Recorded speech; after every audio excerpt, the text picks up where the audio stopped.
ছয় প্রকার মানুষের উপরে আল্লাহ নিজে লানত দেয় সব সময়। একটু ভালো করে হাদিসটা খেয়াল করেন, তিরমিজি শরীফের হাদিস। আল্লাহর নবী বলেন ছয় প্রকার মানুষের উপরে সব সময় আল্লাহর লানত, বরদোয়া, অভিশাপ, এবং আল্লাহ ঘৃণা করেন এদেরকে। এমনকি কিয়ামতের ময়দানে আল্লাহ তাদের দিকে তার কুদরতি চোখ দিয়ে তাকাবেন না। তিনি যে তার বান্দা বান্দি ছিলেন ওই দিকে কোনোদিন তার মুখ দিয়ে উচ্চারণও করবেন না। যদিও কথাগুলো ছোট ছোট, কিন্তু ভালো করে মেলান আমার জীবনে আছে কিনা। এক নাম্বারে যারা দান করে খোটা দেয়, কথা বুঝতেছেন? ছয় প্রকার মানুষের উপরে আল্লাহর লানত, আল্লাহর অভিসম্পাদ, আল্লাহ ঘৃণা করেন তাদের, কিয়ামতেও তাদের দিকে তাকাবেন না।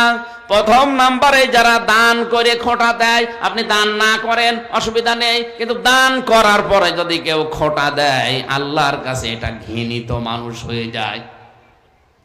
দ্বিতীয় নম্বরে আছে যারা টাকনোর নিচে কাপড় পরে।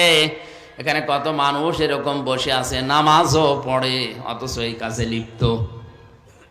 এই কাজটা আজকে থেকে বন্ধ করা লাগবে, নয়তো আল্লাহ কিয়ামতের দিনও তাকাবে না। টাকনোর নিচে পায়জামা, প্যান্ট, লুঙ্গি, ইজার যাই বলেন, এটা যেন পুরুষের না যায়। হ্যাঁ, মেয়েদের যাক, মেয়েদের শুধু তিনটা জায়গা। চার নাম্বারটা অহংকারী ফকির। কেন বললাম?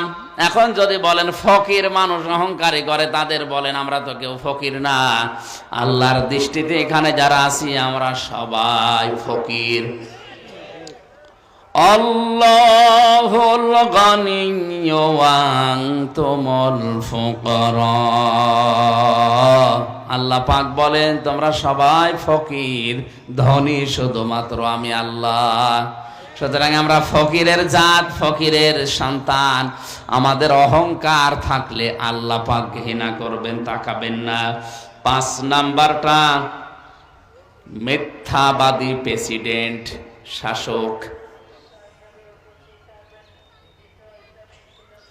প্রথম নাম্বারে তো বলেছিলাম, কথা বললে যারা মিথ্যা কথা বলে এদের উপরে আল্লাহর লানত, আল্লাহর ঘৃণা, কিয়ামতে আল্লাহ তাকাবে না।